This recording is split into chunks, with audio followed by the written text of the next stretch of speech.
Good morning বন্ধুরা, আজকে শনিবার আর দেখো আমি সকাল সকাল হাজির হয়ে গেছি কার্ডবোর্ড আর ছুরি নিয়ে। আসলে বন্ধুরা শনিবার সকালবেলায় তো ভাবলাম কি ব্রেকফাস্ট করা যায় তো চাউমিনটাই ঘরে ছিল আর আমি তো আবার প্রচুর ভেজিটেবলস দিয়ে চাউমিন বানাই, তাই ঝটপট করে প্রচুর সবজি কেটে নিলাম। দেখো বাঁধাকপির যে বাইরের দিকের যে গ্রিন গ্রিন পাতাগুলো থাকে না, তো অনেকে এগুলো ফেলে দেয়, তো গ্রিন পাতাগুলো যদি ভালো থাকে তো আমি সাজেস্ট করব তোমাদের একবার একটু চাউমিনে কুচিয়ে ঝিরিঝিরি করে দিয়ে দেখো, যথেষ্ট ভালো লাগে খেতে। যাই হোক, তো আর সকাল সকাল জ্ঞান দেবো না তোমাদের, তো ঝটপট করে আমি এখন ব্রেকফাস্ট আগে বানিয়ে নিই।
কম করো তাহলে।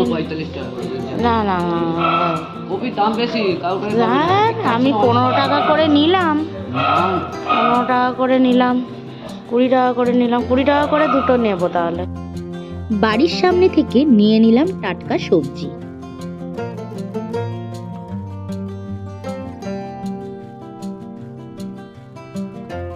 তোমাদের তো বলেইছিলাম যে আমি একটু আজকেও পিঠে বানাবো, সেই জন্য আজকে নারকোলগুলো দেখো 2খানা নারকোল এনেছিল। ওই দেখো চার্লি দেখেছো কিরকম দুষ্টু করছে নারকোল নিয়ে।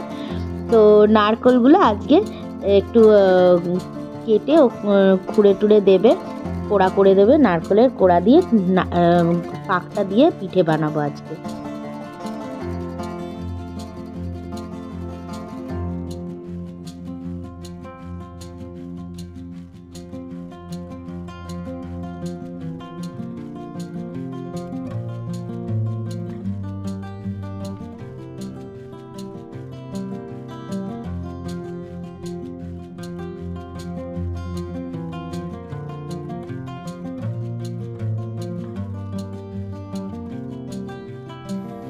বন্ধুরা আজকে রান্না বান্নার দিকটা অনেকটাই মা সামলে নিয়েছে, কেননা আমার অনেকটা ভিডিও এডিটিং বাকি ছিল, যেটা আজকে আমি আপলোড করব। অনেকগুলো ভিডিও মানে রেডি করতে হতো আমাকে, সেজন্য মা বললো যে ঠিক আছে ছাড়, আমি রান্নাগুলোর বেশিরভাগটা করে নিচ্ছি।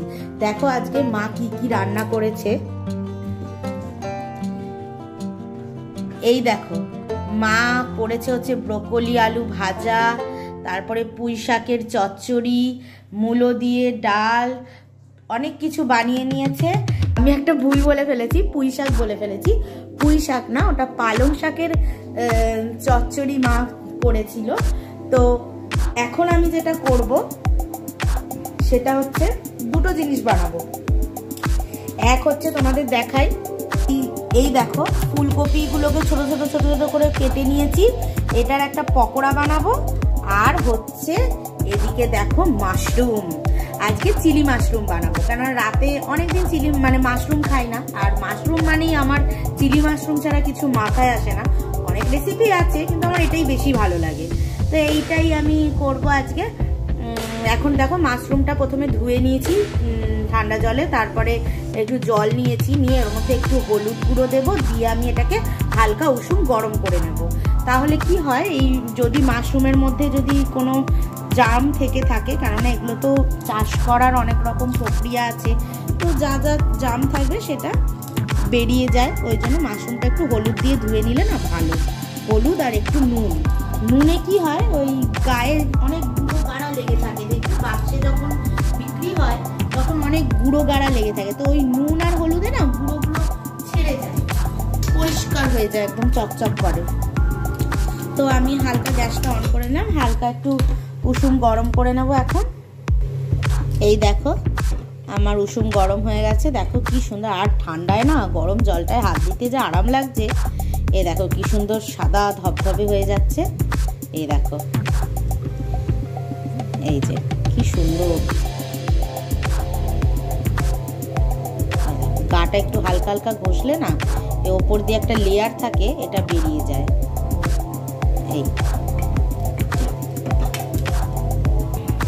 এই দেখো আমার ফুলকপির পকোড়া বানানো মাখা হয়ে গেছে।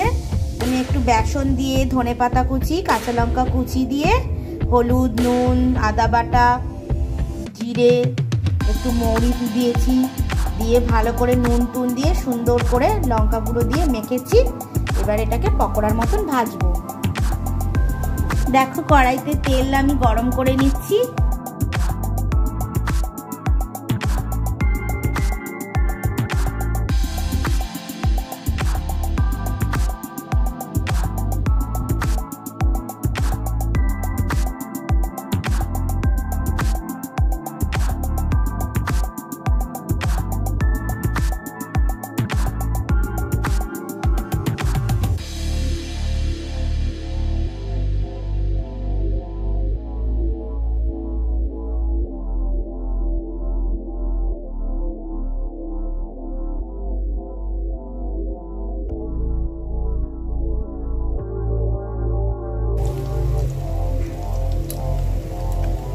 দেখো কি সুন্দর লাল লাল মুচমুচে হয়ে ভাজা হচ্ছে।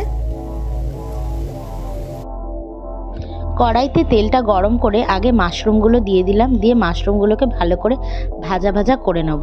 মাশরুমগুলো একটু ভাজা ভাজা হয়ে গেলে আমি কেটে রেখেছিলাম ক্যাপসিকাম, লাল ক্যাপসিকাম, গ্রিন ক্যাপসিকাম আর পেঁয়াজ পাতা, রসুন পাতা। পেঁয়াজকে আমি খোলার মতন করে ছাড়িয়ে নিয়েছিলাম, যেমন চিলি চিকেনে ছাড়ায় সেরকমভাবেই আমি টমেটো কুচি করেছি আর রসুন কুচি করেছি, দিয়ে আদা কুচি ছিল, দিয়ে পুরোটা আমি দিয়ে দিলাম এর ওপরে, ভাজা মাশরুমের ওপর দিয়ে এবার পুরোটাকে ভালো করে নাড়বো।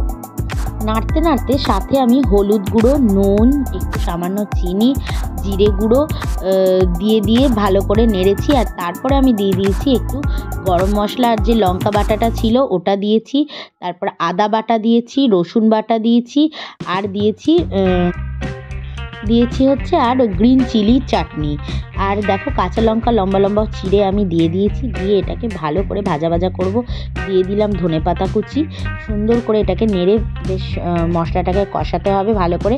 তারপরে টমেটো সস, চিলি সস আর সয়া সস দিয়ে দিলাম।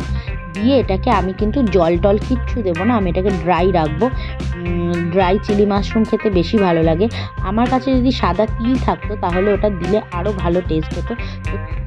আমার কাছে সেই মুহূর্তে সাদা তিল ছিল না। যাই হোক, রান্নাবান্না তো শেষ হয়ে গেল। দেখো গ্যাসের জায়গা টায়গাগুলো মুছে নিচ্ছি, নিয়ে বাসনগুলো মেজে নেব। আমাকে হয়তো তোমরা এই গ্যাস মোছা বা বাসন মাজা এগুলোকে খুব একটা দেখো না, কেননা মা এগুলো নিজেই হ্যান্ডেল করে নেয়।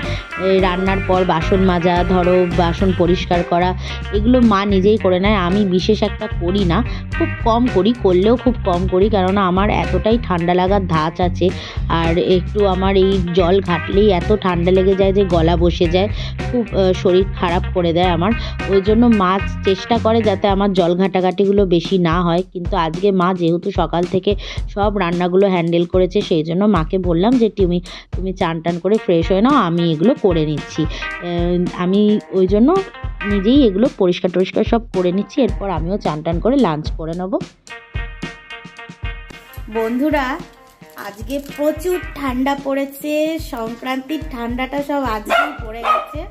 আর এই দেখো আমাদের মহারানী উঠে গেছে ঘুম থেকে, বুঝেছো, ঘুম থেকে উঠে গেছে আর চিল্লামিল্লি শুরু করে দিয়েছে। আর আজকে মানে দুপুরবেলা লাঞ্চ ফাঞ্চ করার পর আর ঘুমাইনি আর রেস্টও নিইনি। তো ভাবলাম এই 4টে নাগাদ আমার বর একটু বেরোবে বাইরে, তো ও এখন 4টে বাজে ঘড়িতে। তো ও বললো যে একটু কফি করো খাই। ঠিক আছে, ঠান্ডা যা পড়েছে একটু কফি টফি না খেলে ভালোও লাগছে না। আর সাথে আজকে আমি বানাবো ভাজা পুলি, ভাজা পিঠে আজকে করব। তা আজকের যে পিঠেটা বানাবো তোমাদের সাথে পুরোটাই শেয়ার করব। তাহলে দেখতে থাকো তাহলে আজকের রেসিপিটা। গুড়টাকে আমি প্রথমে ভালোভাবে জল দিয়ে একটু জাল দিয়ে নেব।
এদিকে দেখো আমি সোনামুগ ডাল নিয়েছি, নিয়ে এটাকে ভালো করে সেদ্ধ করে নিচ্ছি।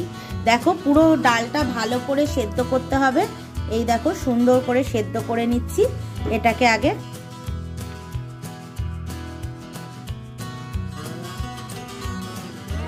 আমি এখানে সেদ্ধ ডালের সাথে চালের গুঁড়ো আর সুজি একটু ময়দা নিয়ে মেখে ফেলেছি পুরো ইয়েটা।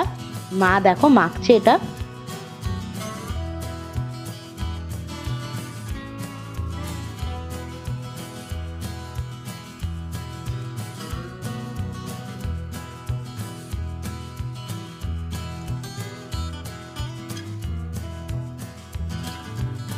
দেখো চার্লি বারবার নারকলের পুর খাবে বলে ছুটে ছুটে আসছিলো বলে ওর সামনে ওর একটা টি স্প্রে রয়েছে, যে স্প্রেটা খুব মিন্ট ফ্লেভারের বলে না, গায়ে দিলেই খুব ঠান্ডা ফিল হয়। ওই জন্য ও এটা একদম ইউজ করতে চায় না, কিন্তু এটা তো মাসে 2বার আমাকে দিতেই হয় টি স্প্রে বলে, যাতে ওর গায়ে কোনো পোকামাকড় না হয়।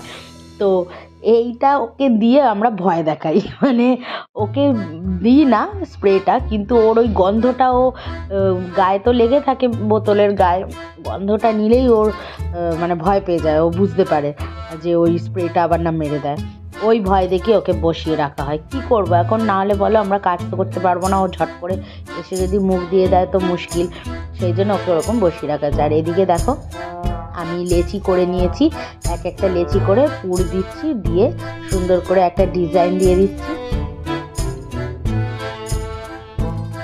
আর এদিকে দেখো আমি পিঠে করছি, আর এদিকে দেখো চার্লির সাথে কিরম খেলা করছে দেখো। শুধু দুজনে মিলে কুস্তি এইসব করতে থাকে সব সময়। হ্যাঁ, আর চার্লিও সেইভাবে পাল্লা দিয়ে দেখো কিরকম খেলা করছে।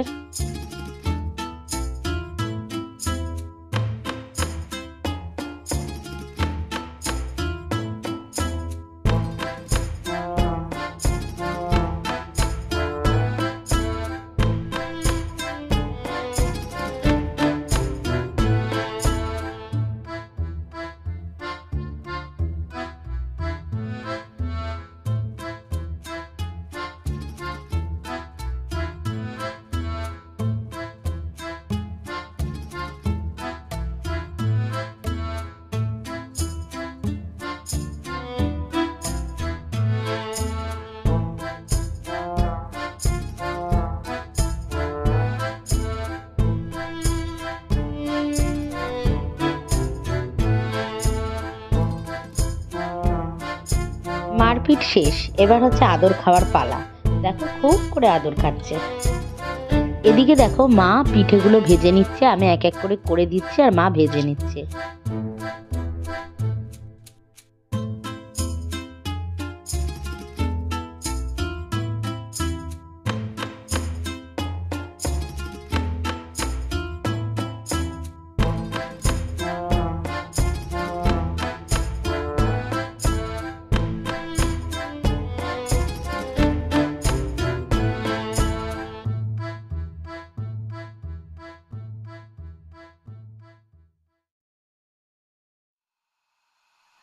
এই রকমই বানাতে বানাতে হঠাৎ আমার ইচ্ছা হলো একটু নিমকি খাবো, তাই দুটো চেলিকে একটু বড় বড় সাইজ করে রুটির মতন বেলে দেখো আমি নিমকি করে নিলাম।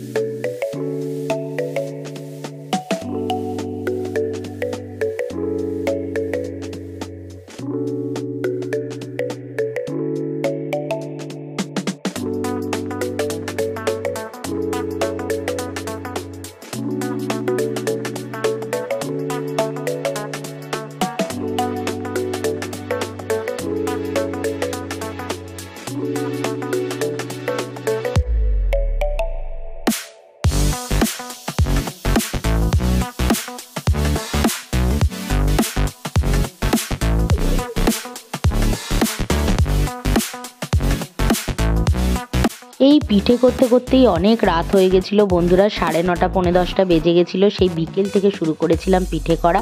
ফাইনালি আমার পিঠে ডান, ভাজা পুলি দারুণ খেতে হয়েছিল। আর এই দিকে রাত্রিবেলায় আমরা ডিসাইড করলাম যে ভেবেছিলাম পরোটা বানাবো চিলি মাশরুমের সাথে খাবো, কিন্তু পরে ডিসাইড হলো যে আর পরোটা বানিয়ে লাভ নেই, এক মুঠ করে ভাতই খেয়ে নেবো।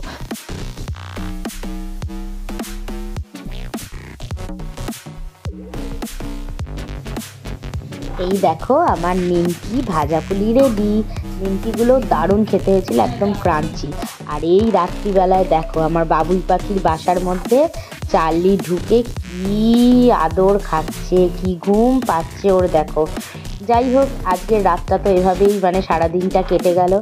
আর এখন চার্লিরও ঘুম পেয়ে গেছে, আমাদেরও প্রচুর কাজ করে ঘুম পেয়ে গেছে। তো আজকের জন্য tata, bye bye, good night. সবাই ভালো থেকো, সুস্থ থেকো। আর আমার চ্যানেলকে কিন্তু অবশ্যই লাইক, কমেন্ট, সাবস্ক্রাইব করে দেবে। তোমাদের সাপোর্টের জন্যই কিন্তু আমার এই বঙ্গরিশা চ্যানেল আছে। তো আজকের জন্য টাটা। চার্লি, সবাইকে গুড নাইট বলে দাও।